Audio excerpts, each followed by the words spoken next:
Hello and welcome to my channel. Today I would like to talk to you about Achilles. That's right, he was the legendary hero of the Greeks. You know, that African guy who with the help of his African god, also known as Zeus, attacked Troy and forced his African rival Aeneas flee with his father on his back to found Rome? Who doesn't know that? Everyone knows that Romans are the descendants of Africans.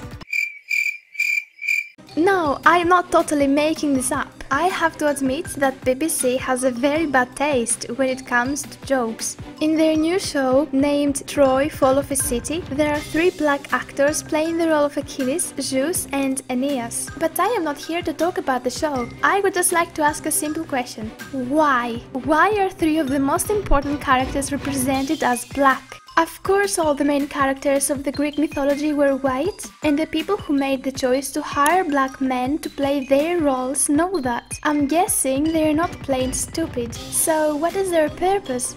This is not the first attempt of BBC to blackwash reality. In one of their videos, a typical Roman family was represented by a black family. Yes, there were Africans in the Roman Empire, but they made up a very small percentage. A real typical Roman family was not black at all. We can already notice a pattern that favors black people here. BBC, just like all controlled media, spreads a falsified version of history, making Europeans believe that there's nothing wrong with a black Achilles or a black Zeus, and depriving them of their culture and history in order to make them more susceptible to their globalist aims.